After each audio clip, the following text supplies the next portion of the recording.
मैं माननीय प्रधानमंत्री जी से आग्रह करूंगा कि वह अपने विचार को व्यक्त करें।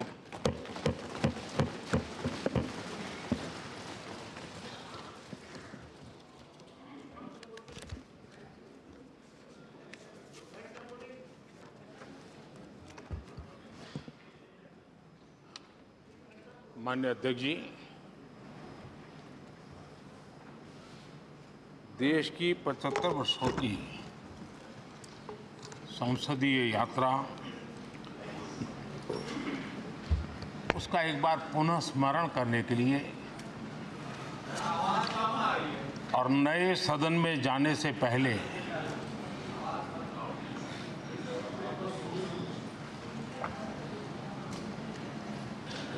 उन प्रेरक पलों को,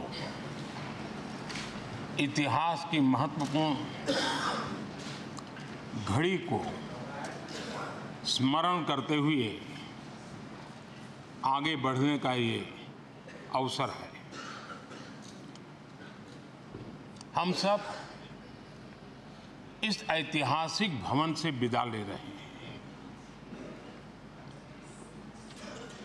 आजादी के पहले ये सदन इंपीरियल लेजिस्लेटिव काउंसिल का स्थान हुआ करता था। आजादी के बाद ये संसद भवन के रूप में उसको पहचान मिली। ये सही है, इस इमारत के निर्माण करने का निर्णय विदेशी शासकों का था, लेकिन ये बात हम न कभी भूल सकते हैं और हम गर्व से कह सकते हैं कि इस भवन के निर्माण में पसीना मेरे देशवासियों का लगा था, परिश्रम मेरे देशवासियों का लगा था और पैसे भी मेरे देश के लोगों के।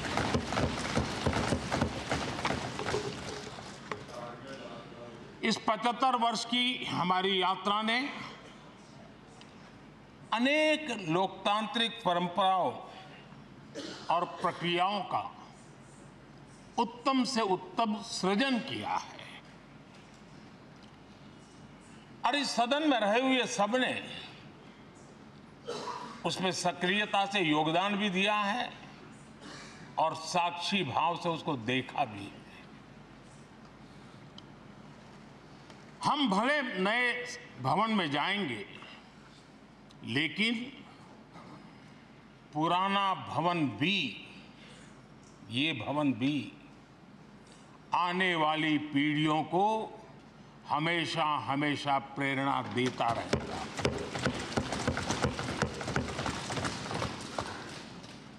ये भारत के लोकतंत्र की स्वर्णिम यात्रा का एक महत्वपूर्ण अध्याय,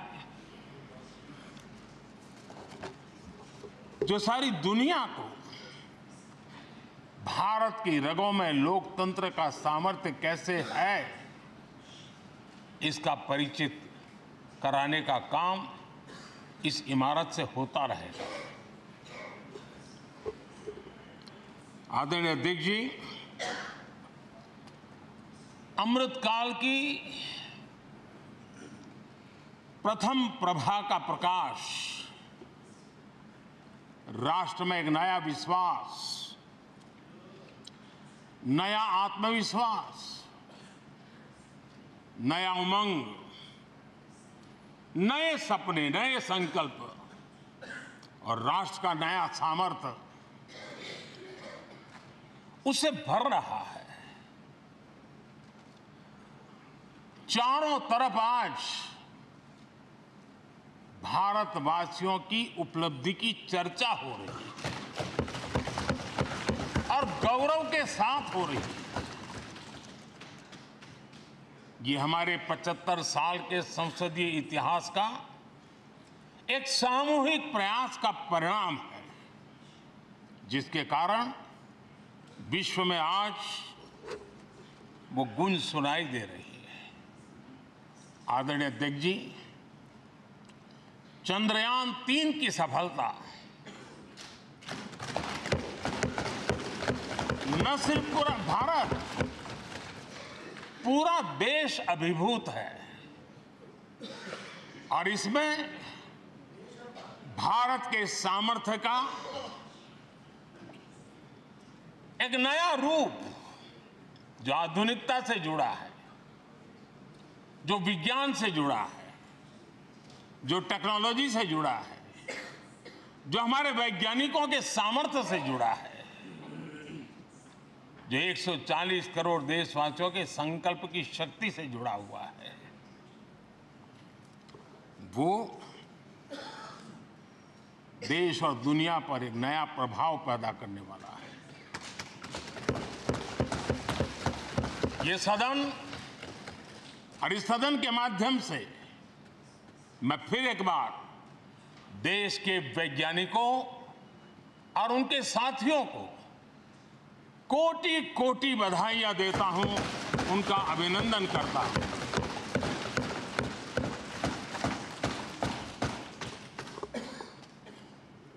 आदरणीय अध्यक्ष जी, ये सदन ने भूतकाल में जब नेम की समिट हुई थी, सर्वसम्मति से प्रस्ताव पारित करके देश के इस प्रयास को सराहा था। आज G20 की सफलता को भी आपने सर्वसम्मति से सराहा है। मैं मानता हूं देशवासियों का आपने गौरव बढ़ाया है। मैं आपका आभार व्यक्त करता हूं। G20 की सफलता 140 करोड़ देशवासियों की है। ये भारत की सफलता है, किसी व्यक्ति की सफलता नहीं है, किसी दल की सफलता नहीं है। भारत के फेडरल स्ट्रक्चर ने, भारत की विविधता ने 60 स्थानों पर 200 से अधिक समिट और उसकी मेजबानी हिंदुस्तान के अलग अलग रंग रूप में देश की अलग अलग सरकारों ने बड़े आन बान शान से की और ये प्रभाव पूरे विश्व भर के मन पर पड़ा हुआ है। ये हम सबके सेलिब्रेट करने वाला विषय है, देश के गौरवगान को बढ़ाने वाला है। और जैसा आपने उल्लेख किया, भारत इस बात के लिए गर्व करेगा, जब भारत अध्यक्ष रहा उस समय अफ्रीकन यूनियन इसका सदस्य बना। मैं उस इमोशनल पल को भूल नहीं सकता जब अफ्रीकन यूनियन की घोषणा हुई और अफ्रीकन यूनियन के प्रेसिडेंट, उन्होंने एक इंटरव्यू में कहा कि मेरे जीवन में ऐसी पल थी, शायद मैं बोलते बोलते रो पड़ूंगा। आप कल्पना कर सकते हैं कि कितनी बड़ी अपेक्षा और आशाएं पूरी करने का काम भारत के भाग्य में आया। आदरणीय अध्यक्ष जी, भारत के प्रति शक करने का एक स्वभाव कई लोगों का बना हुआ है और जब आजादी मिली तब से चल रहा है। इस बार भी यही था, कोई डिक्लेरेशन नहीं होगा, असंभव है। लेकिन ये भारत की ताकत है कि वह भी हुआ और विश्व सर्वसम्मति से एक साझा घोषणा पत्र लेकर के आगे का रोड मैप लेकर के यहाँ से प्रारंभ हुआ है। और अध्यक्ष जी, आपके नेतृत्व में, क्योंकि भारत की अध्यक्षता नवंबर के आखिरी दिन तक है, इसलिए अभी हमारे पास जो समय है उसका उपयोग हम करने वाले हैं। और आपकी अध्यक्षता में दुनिया भर के ये जो G20 के सदस्य हैं, P20 पार्लियामेंट के स्पीकर्स की एक समिट, जैसे आपने घोषणा की, सरकार का आपके इस प्रयासों को पूरा समर्थन रहेगा, पूरा सहयोग रहेगा। आदरणीय अध्यक्ष जी, हम सबके लिए गर्व की बात है कि आज भारत विश्व मित्र के रूप में अपनी जगह बना पाया है। पूरा विश्व भारत में अपना मित्र खोज रहा है। पूरा विश्व भारत की मित्रता को अनुभव कर रहा है और उसका मूल कारण है हमारे जो संस्कार है, वेद से विवेकानंद तक जो हमने पाया है। सबका साथ सबका विकास का मंत्र आज विश्व को हमें साथ लाने में जोड़ रहा है। आदरणीय अध्यक्ष जी, ये सदन से विदाई लेना एक बहुत ही भावुक पल है। परिवार भी अगर पुराना घर छोड़कर के नए घर जाता है तो बहुत सारी यादें कुछ पल के लिए उसको झकझोर देती है। और हम जब ये सदन को छोड़ के जा रहे हैं तो हमारा मन मस्तिष्क भी उन भावनाओं से भरा हुआ है, अनेक यादों से भरा हुआ है। खट्टे मीठे अनुभव भी रहे हैं, नोकझोंक भी रही है, कभी संघर्ष का माहौल भी रहा है और कभी इसी सदन में उत्सव और उमंग का माहौल भी रहा है। ये सारी स्मृतियां हमारे साथ हम सबकी साझी स्मृतियां हैं। ये हम सबकी साझी विरासत है और इसलिए इसका गौरव भी हम सबका साझा है।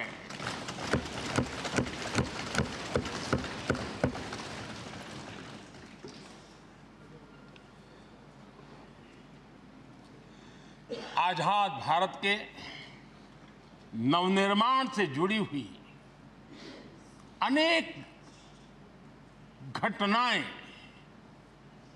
इन 75 वर्ष में यही सदन में आकार लेती हुई हमने देखी है।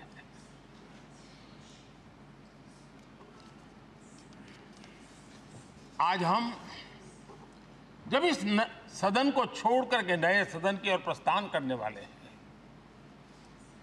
तब भारत के सामान्य मानवीय की भावनाओं को जहां जो आदर मिला है, सम्मान मिला है, उसकी अभिव्यक्ति का भी यह अवसर है। और इसलिए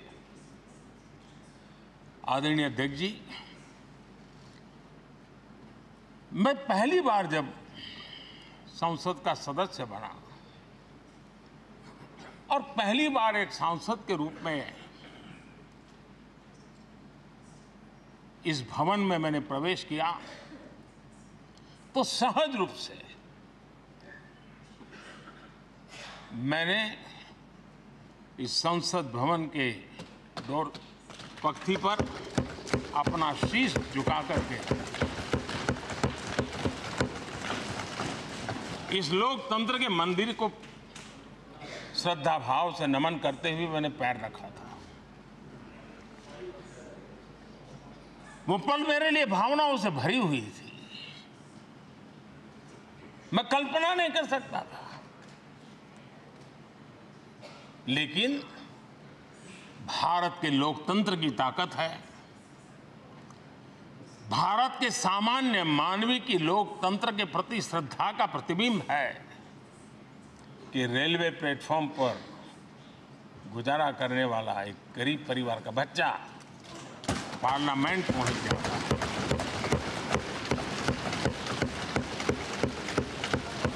मैंने कभी कल्पना तक नहीं की थी कि देश मुझे इतना सम्मान देगा, इतना आशीर्वाद देगा, इतना प्यार देगा। सोचा नहीं था अध्यक्ष जी।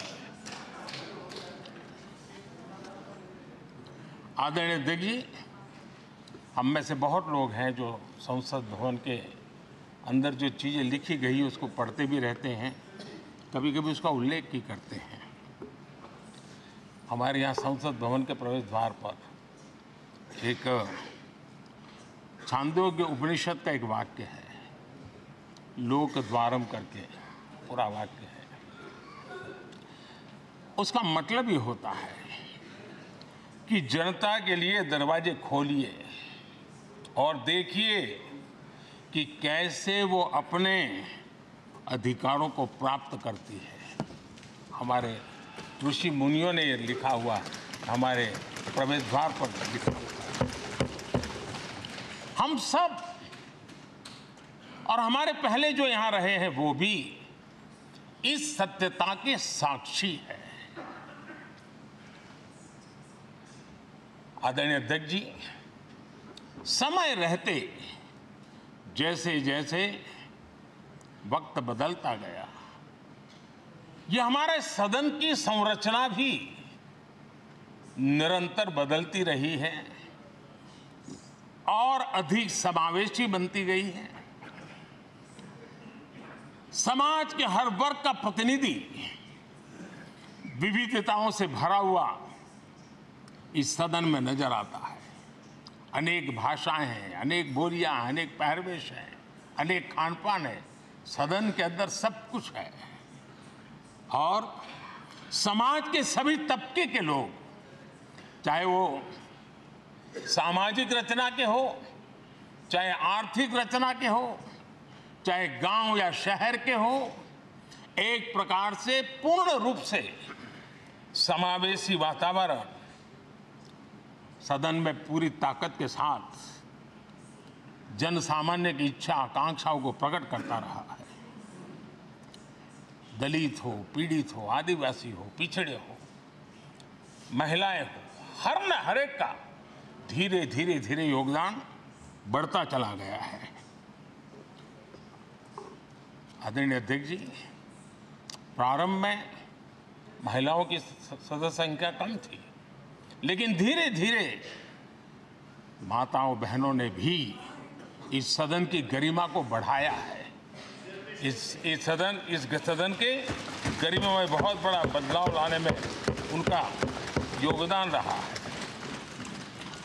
आदरणीय अध्यक्ष जी, प्रारंभ से अब तक एक मोटा हिसाब लगाता था, करीब 7,500 से अधिक जनप्रतिनिधि दोनों सदनों में मिलाकर के योगदान दे चुके हैं। इतने सालों में 7,500 से करीब ज्यादा।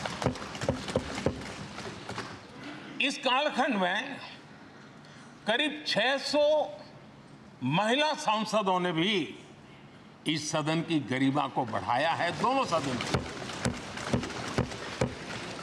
और आदरणीय अध्यक्ष जी, आप जानते हैं कि इस सदन में आदरणीय इंद्रजीत गुप्ता जी 43 ईयर, अगर मेरी गलती नहीं हो तो 43 ईयर इस सदन में लंबा समय बैठ करके इस सदन के साक्षी बनने का उनको सौभाग्य मिला। और यही सदन है आदरणीय अध्यक्ष जी, जहां शकीकुर रहमान जी 93 की एज में भी सदन में अपना योगदान देते रहे, जबकि उनकी उम्र 93। और आदरणीय अध्यक्ष जी, ये भारत के लोकतंत्र की ताकत है कि 25 साल की उम्र की चंद्रमणि मुर्मू इस सदन की सदस्य बनी थी। सिर्फ 25 साल की उम्र की, सबसे छोटी उम्र की सदस्य बनी थी। आदरणीय अध्यक्ष महोदय, वाद विवाद, कटाक्ष, ये सब कुछ हम सब ने अनुभव किया है, हम सब ने इनिशिएट भी किया है, कोई बाकी नहीं है।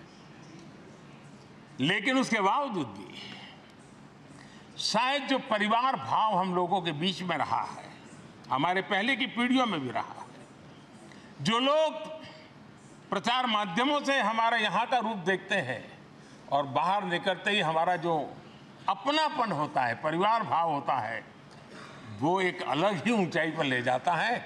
और ये भी इस सदन की ताकत है, एक परिवार भाव। और उसके साथ साथ हम कभी कड़वाहट पाल करके नहीं जाते हैं, हम उसी प्यार से सदन छोड़ने के कई वर्षों के बाद भी मिल जाए तो भी उस प्यार को कभी भूलते नहीं है, उस स्नेह भरे याद दिनों को भूलते नहीं है।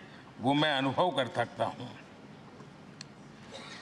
आदरणीय अध्यक्ष जी, हमारे पहले भी और वर्तमान भी हमने कई बार देखा है कि अनेक संकटों के बावजूद भी अनेक असुविधाओं के बावजूद भी सांसद सदन में आए हैं और उन्होंने शारीरिक पीड़ा भी असह्य हो तो भी सदन में एक सांसद के रूप में, जनप्रतिनिधि के रूप में अपना कर्तव्य निभाया है। ऐसी अनेक घटनाएं आज हमारे सामने हैं। गंभीर गंभीर बीमारियों के बावजूद भी कोई व्हीलचेयर में आना पड़ा, किसी को डॉक्टरों को बाहर खड़े रख करके अंदर आना पड़ता था, लेकिन सभी सांसदों ने कभी न कभी इस प्रकार से अपनी भूमिका निभाई। कोरोना काल हमारे सामने उदाहरण है। हर परिवार में रहता था कहीं बाहर जाए तो मौत को बुलावा न दे दे, उसके बावजूद भी हमारे माननीय सांसद दोनों सदन में कोरोना काल के इस संकट की घड़ी में भी सदन में आए, अपना कर्तव्य निभाया। हमने राष्ट्र का काम रुकने नहीं दिया। आवश्यकता पड़ी, डिस्टेंस रखना भी था और बार बार टेस्टिंग भी करना पड़ता था। सदन में आते थे लेकिन मास्क पहनना पड़ता था। बैठने की रचना भी अलग अलग की, समय भी बदले गए। हर चीज के साथ राष्ट्र का काम रुकना नहीं चाहिए, इस भाव से सभी सदस्यों ने इस सदन को अपने कर्तव्य का महत्वपूर्ण अंग माना, संसद को चलाए रखा।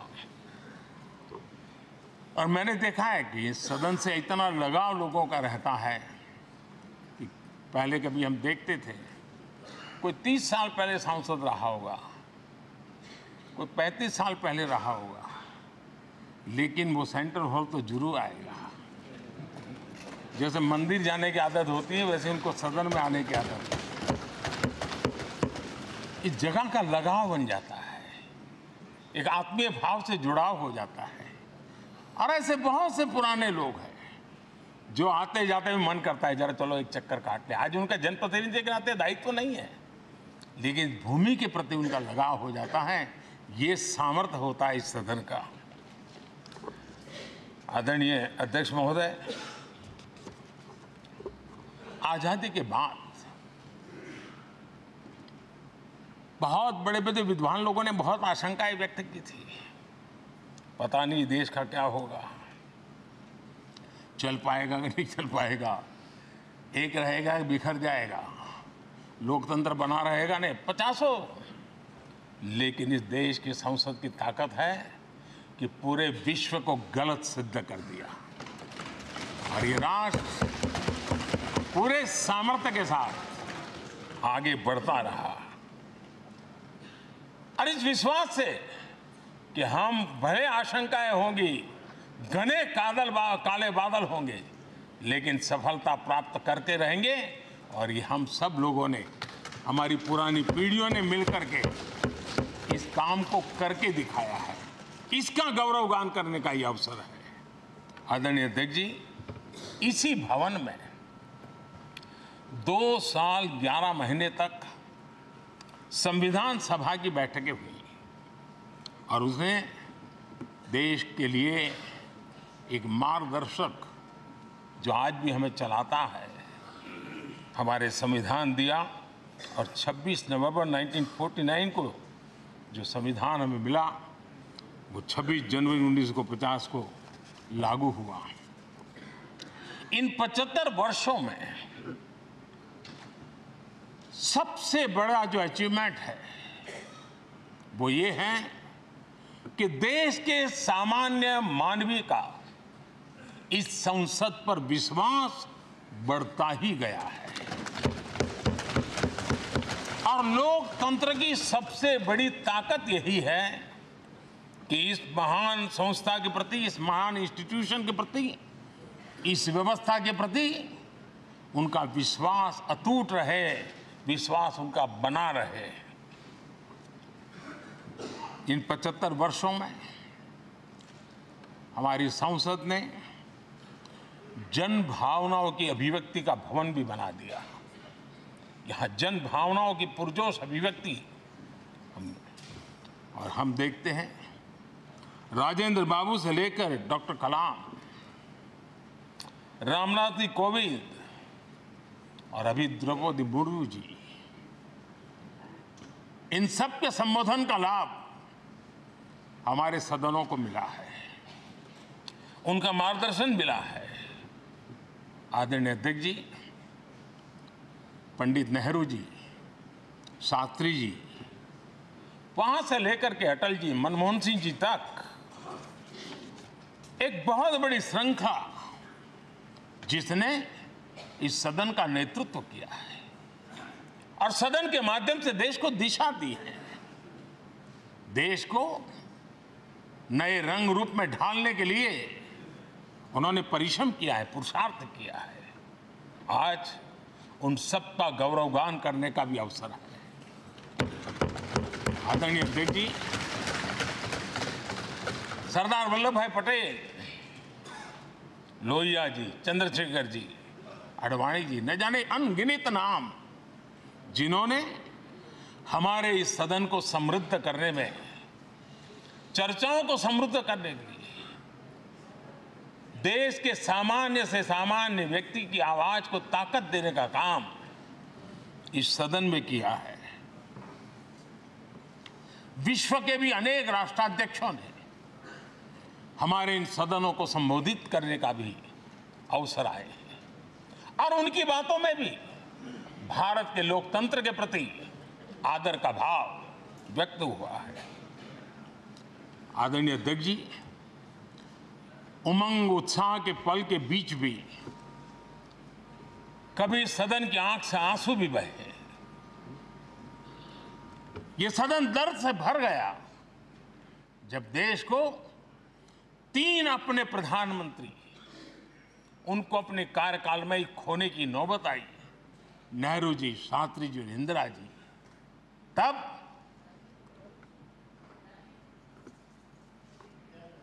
ये सदन अश्रुभीनी आंखों से उन्हें विदाई दे रहा था।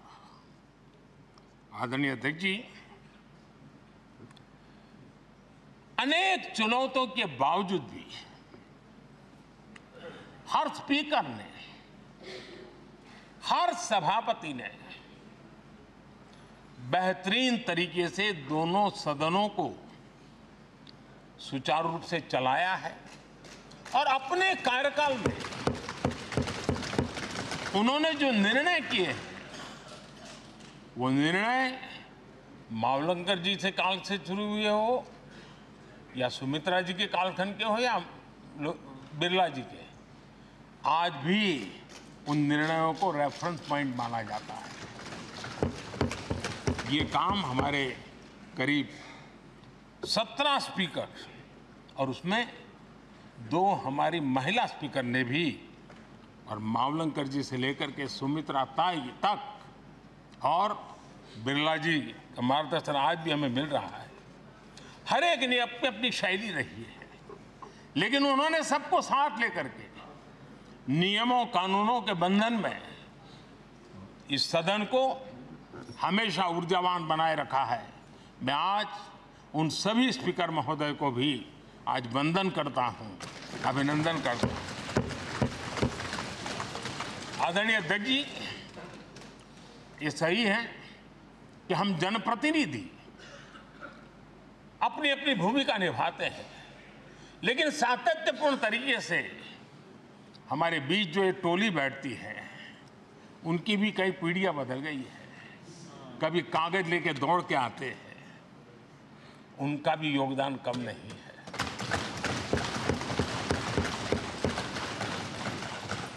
हमें कागज पत्र पहुंचाने के लिए दौड़ते हैं, सदन में कोई गलती ना हो जाए, उसके निर्णय में कोई गलत ना हो जाए, उसके लिए वो चौकन्ने रहते हैं। जो काम इनके द्वारा हुआ है, उसने भी सदन के क्वालिटी ऑफ गवर्नेंस में तेजी लाने में बहुत बड़ी मदद की है। मैं उन सभी साथियों का और इनके पूर्व में जो रहे हैं उनका भी हृदय से अभिनंदन करता हूं।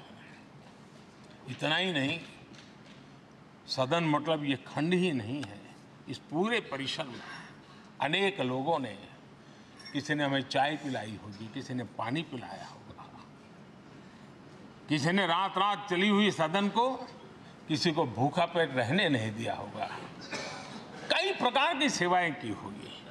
किसी ने माली ने इसके बाहर के एनवायरनमेंट को संभाला होगा, किसी ने इसकी सफाई की होगी। न जाने कितने ही अनगिनत लोग होंगे जिन्होंने हम सब अच्छे ढंग से काम कर सके, और यहां जो काम हो वो काम देश को आगे बढ़ाने के लिए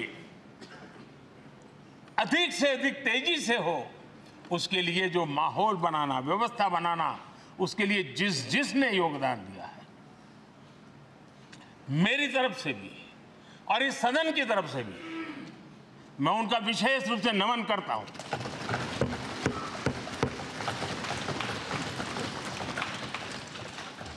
आदरणीय अध्यक्ष जी, लोकतंत्र का ये सदन, आतंकी हमला हुआ, पूरे विश्व में यह आतंकी हमला एक इमारत पर नहीं था, ये मदर ऑफ डेमोक्रेसी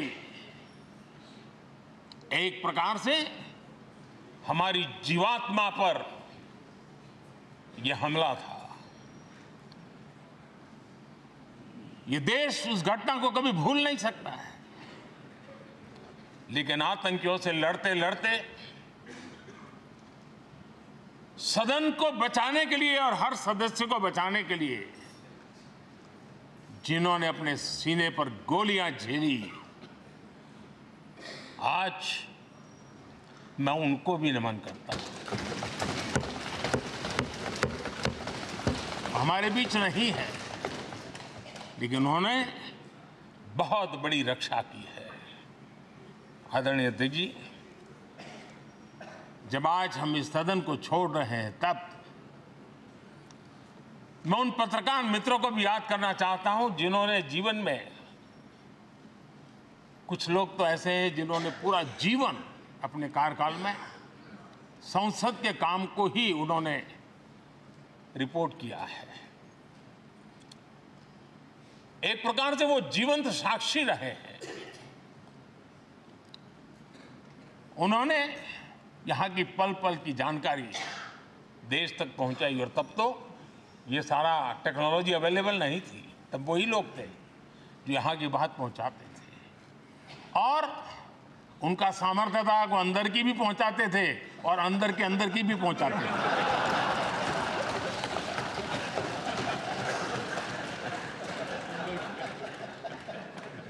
और मैंने देखा कि ऐसे पत्रकारिता जिन्होंने संसद को कवर किया, शायद उनके नाम जाने नहीं जाते होंगे, लेकिन उनके काम को कोई भूल नहीं सकता है। और खबरों को लिए नहीं, भारत की इस विकास यात्रा को संसद भवन से समझने के लिए उन्होंने अपनी शक्ति खपा दी थी। आज भी पुराने जो पत्रकार मित्र मिल जाते हैं और जिन्होंने कभी संसद को कवर किया हो, तो ऐसी अननोन चीजें बताते हैं जो उन्होंने अपनी आंखों से देखी होती है, कान से सुनी होती है, जो अचरज करने वाली होती है। यानी एक प्रकार से जैसी ताकत यहाँ की दीवारों की रही है, वैसा ही दर्पण उनकी कलम में रहा है, और उस कलम ने देश के अंदर संसद के प्रति, संसद सदस्यों के प्रति एक अहोभाव का भाव जगाया है। मैं आज, कई पत्रकार बंधु होंगे जो रहे नहीं होंगे, लेकिन मेरे लिए जैसा ये सदन छोड़ना भावुक पल है, मैं पक्का मानता हूं इन पत्रकार बंधुओं के लिए भी ये सदन छोड़ना उतना ही भावुक पल होगा, क्योंकि इनका लगाव हमसे भी ज्यादा रहे हैं। कुछ तो पत्रकार ऐसे होंगे जो हम लोगों की टर्म से भी ज्यादा है, उन्होंने काम किया होगा। आज उनके उस महत्वपूर्ण लोकतंत्र की ताकत बनने के लिए, योगदान देने के लिए भी याद करने का अवसर है। आदरणीय अध्यक्ष जी, जब हम सदन के अंदर आते हैं, हमारे यहां नाद ब्रह्म की कल्पना है। हमारे शास्त्रों में माना गया है किसी एक स्थान पर अनेक बार एक ही लय में उच्चारण होता है तो वो तपोस्थली बन जाता है, उसके एक पॉजिटिव वाइब होते हैं।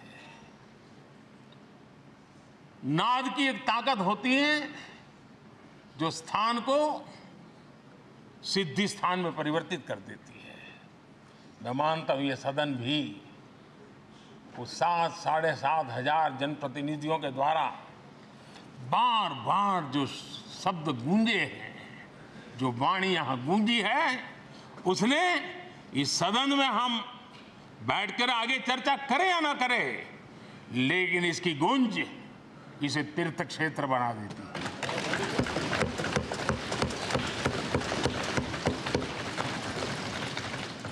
एक जागृत जगह बन जाती है और लोकतंत्र की प्रति श्रद्धा रखने वाला व्यक्ति आज से 50 साल के बाद भी जब यहां देखने के लिए भी आएगा तो उसे उस गूंज की अनुभूति होगी कि कभी भारत की आत्मा की आवाज यहां पर गूंजती थी।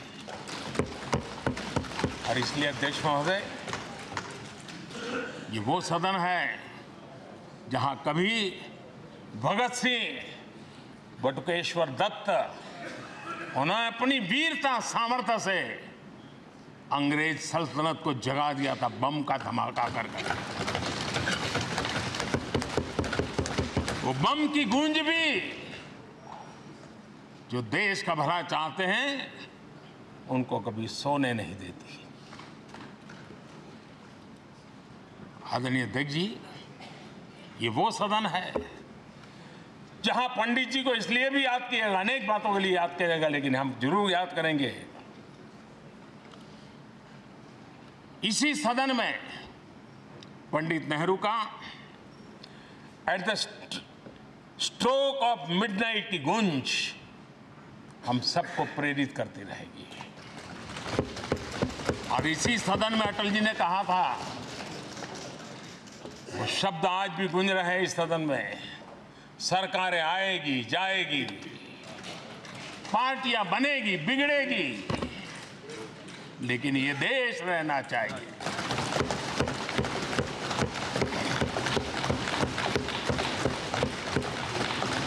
आदरणीय अध्यक्ष जी, पंडित नेहरू की जो प्रारंभिक मंत्रिपरिषद थी, बाबा साहब आम्बेडकर जी एक मंत्री के रूप में दुनिया की बेस्ट प्रैक्टिसेस भारत में लाने पर बहुत जोर दिया करते थे। फैक्ट्री कानून में अंतर्राष्ट्रीय सुझावों को शामिल करने पर बाबा साहब सर्वाधिक आग्रही रहे थे और उसका परिणाम आज देश को लाभ मिल रहा है। बाबा साहब आम्बेडकर ने देश को नेहरू जी की सरकार में वाटर पॉलिसी दी थी और उस वाटर पॉलिसी बनाने में बाबा साहब आम्बेडकर की बहुत बड़ी भूमिका रही थी। आदरणीय अध्यक्ष जी, हम ये जानते हैं कि भारत में बाबा साहब आम्बेडकर एक बात हमेशा कहते थे कि भारत में सामाजिक न्याय के लिए भारत का औद्योगिकरण होना बहुत जरूरी है, क्योंकि देश के दलित पिछड़ों के पास जमीन ही नहीं है, वो क्या करेगा? औद्योगिकरण होना चाहिए। और बाबा साहब इस बात को मान करके डॉक्टर श्यामा प्रसाद मुखर्जी, जो पंडित नेहरू के मंत्री थे, उन्होंने इस देश में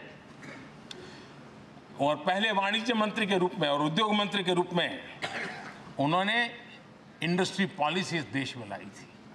आज भी कितनी ही इंडस्ट्री पॉलिसी बने, लेकिन उसकी आत्मा वही होती है जो पहली सरकार के थी और उनका भी बहुत बड़ा अहम योगदान रहा था। आदरणीय अध्यक्ष जी, लाल बहादुर शास्त्री जी ने 65 के युद्ध में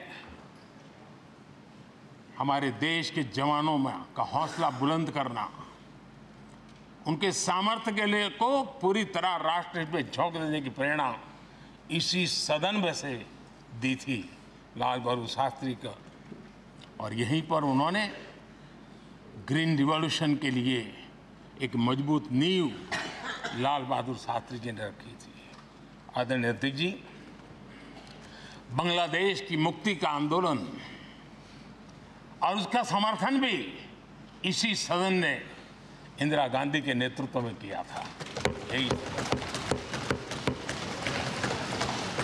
इसी सदन ने इमरजेंसी में लोकतंत्र पर होता हुआ हमला भी देखा था, और इसी सदन ने भारत के लोगों की ताकत को एहसास कराते हुए मजबूत लोकतंत्र की वापसी भी इसी सदन ने देखी थी। वो राष्ट्रीय संकल्प भी देखा था, ये सामर्थ्य भी देखा था। आदरणीय अध्यक्ष जी, ये सदन इस बात का हमेशा ऋणी रहेगा क्योंकि इसी सदन में हमारे पूर्व प्रधानमंत्री चरण सिंह जी ने ग्रामीण मंत्रालय का गठन किया था, रूरल डेवलपमेंट मिनिस्ट्री। इसी सदन में मतदान की उम्र 21 से 18 करने का निर्णय हुआ था और देश की युवा पीढ़ी को इसका योगदान देने के लिए प्रेरित किया गया, उत्साहित किया गया था।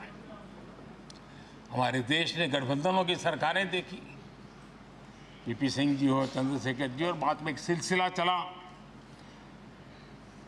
लंबे अरसे से एक दिशा में देश जा रहा था, आर्थिक नीतियों के बोझ तले देश दबा हुआ था, लेकिन नरसिम्हा राव की सरकार थी जिन्होंने हिम्मत के साथ पुरानी आर्थिक नीतियों को छोड़ करके नई राह पकड़ने का फैसला किया था, जिसके आज देश को परिणाम मिल रहे हैं। अटल बिहारी वाजपेयी जी का सरकार भी हमने इसी सदन ने देखी। सर्व शिक्षा अभियान देश में आज वो महत्वपूर्ण बन गया है। आदिवासी कार्यालय मंत्रालय अटल जी ने बनाया, नॉर्थ ईस्ट का मंत्रालय अटल जी ने बनाया, न्यूक्लियर टेस्ट भारत के सामर्थ्य का परिचायक बन गया। और इसी सदन में मनमोहन जी की सरकार कैश फॉर वोट को भी, उस कांड को भी सदन ने देखा है। आदरणीय अध्यक्ष जी, सबका साथ सबका विकास का मंत्र, अनेक ऐतिहासिक निर्णय, दशकों से लंबित विषय, उनका स्थायी समाधान भी इसी सदन में हुआ। आर्टिकल 370, ये सदन हमेशा हमेशा गर्व के साथ कहेगा, इस सदन के कारण one nation one tax, GST का निर्णय भी इसी सदन ने किया। One rank one pension, OROP, ये भी इसी सदन ने देखा। गरीबों के लिए 10% आरक्षण कोई विवाद के बिना पहली बार देश में करने में सफल लगे। आदरणीय अध्यक्ष जी, भारत के लोकतंत्र में तमाम उतार चढ़ाव हमने देखे और ये सदन लोकतंत्र की ताकत है, लोकतंत्र की ताकत की साक्षी है, जन विश्वास का एक केंद्र बिंदु रहा है। इस सदन की विशेषता देखिए और दुनिया के लोगों का आज भी ऐतराज होता है, ये सदन है जिसमें कभी 4 सांसद वाली पार्टी सत्ता में होती थी और 100 सदस्य वाली पार्टी विपक्ष में बैठती थी। ये भी सामर्थ्य इस सदन के लोकतंत्र की ताकत का परिचय कराता है। और यही सदन है जिसमें एक वोट से अटल जी की सरकार गई थी और लोकतंत्र की गरिमा को बढ़ाया था, ये भी इसी सदन में हुआ। आज अनेक छोटी छोटी रीजनल पार्टियों का प्रतिनिधित्व हमारे देश की विविधता को, हमारे देश के एस्पिरेशंस का एक प्रकार से वो आकर्षक केंद्र बिंदु बना है। आदरणीय अध्यक्ष जी, इस देश में 2 प्रधानमंत्री ऐसे रहे, मोरारजी भाई, वीपी सिंह, एक प्रकार से कांग्रेस में जीवन खपाया था, लेकिन एंटी कांग्रेस गवर्नमेंट का नेतृत्व कर रहे थे। ये भी इसकी विशेषता थी। और हमारे नरसिम्हा राव जी, वो तो बिस्तरा गोल करके घर जाने की तैयारी कर रहे थे, निवृत्ति की घोषणा कर चुके थे। लेकिन यही लोकतंत्र की ताकत देखिए, सदन की ताकत देखिए, वो प्रधानमंत्री के रूप में 5 साल हमारी सेवा कर रहे।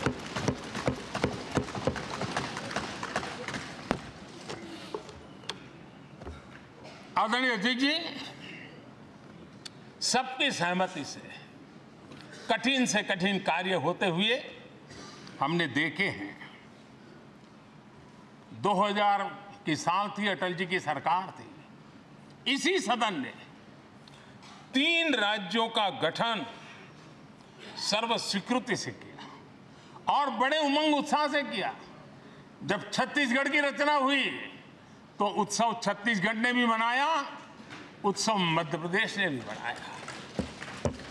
जब उत्तराखंड की रचना हुई तो उत्सव उत्तराखंड ने भी मनाया, उत्सव उत्तर प्रदेश ने भी मनाया। जब झारखंड की रचना हुई तो उत्सव झारखंड ने भी मनाया, उत्सव बिहार ने भी बताया।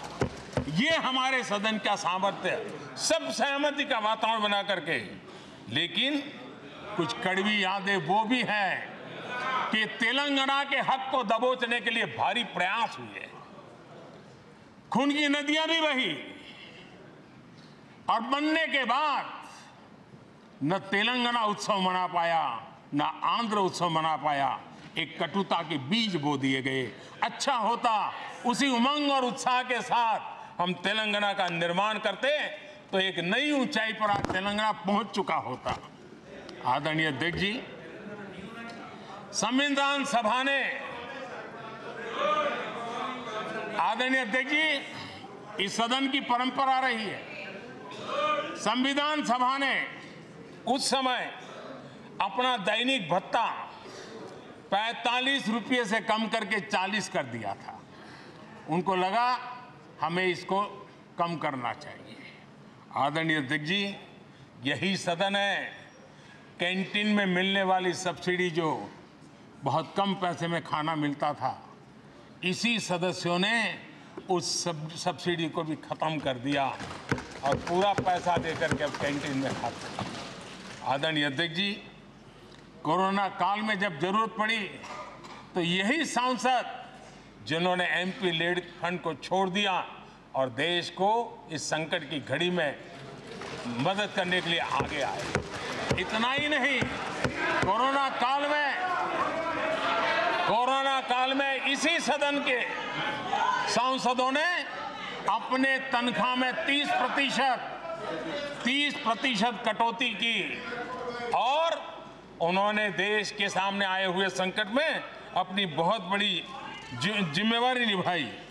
आदरणीय अध्यक्ष जी, हम गर्व से कह सकते हैं, ये सदन में बैठे हुए लोग भी कह सकते हैं, हमारे पूर्वज जो सदन में बैठे थे वो भी कह सकते हैं कि हम ही लोग हैं जिन्होंने हम पर डिसिप्लिन लाने के लिए हमारे यहाँ जनप्रतिनिधित्व कानून में समय समय पर कठोरता बरती। नियम हमने ही लादे, हमने ही तय किया कि नहीं, जनप्रतिनिधि के जीवन में ये नहीं हो सकता। मैं मानता हूं ये जीवंत लोकतंत्र का बहुत बड़ा उदाहरण है और ये सदन ने दिया है, यही माननीय सांसदों ने दिया है और हमारी पुरानी पीढ़ी के सांसदों ने दिया है। और मैं मानता हूं कि कभी कभी उन चीजों को भी याद करना चाहिए। आदरणीय अध्यक्ष जी, हम जो वर्तमान सांसद हैं उनके लिए तो ये विशेष सौभाग्य का अवसर है। सौभाग्य का अवसर इसलिए है कि हमें इतिहास और भविष्य दोनों की कड़ी बनने का अवसर मिला है।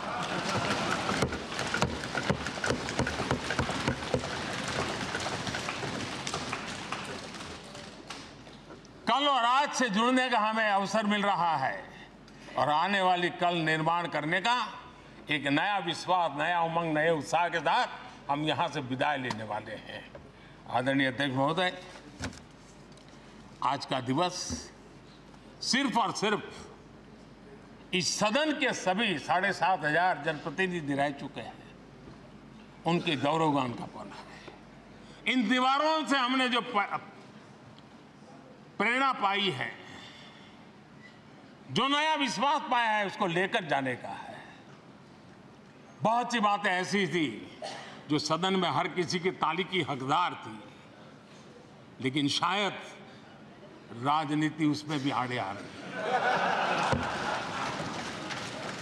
नेहरू जी के योगदान का गौरव गान अगर इस सदन में होता है, कौन सदस्य होगा जिसको ताली बजाने का मन न करे।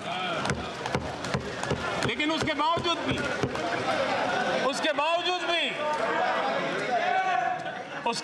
भी देश के लोकतंत्र के लिए बहुत जरूरी है हम सब ने अपने यहाँ सोच लें। आदरणीय अध्यक्ष जी, मुझे पूरा विश्वास है कि आपके मार्गदर्शन में और इस अनुभवी माननीय सांसदों के सामर्थ्य से हम नई संसद में जब जाएंगे तो नए विश्वास के साथ जाएंगे। मैं फिर एक बार आज पूरा दिवस आपने इन पुरानी स्मृतियों को ताज़ा करने के लिए दिया, एक अच्छे वातावरण में सबको याद करने का मौका दिया।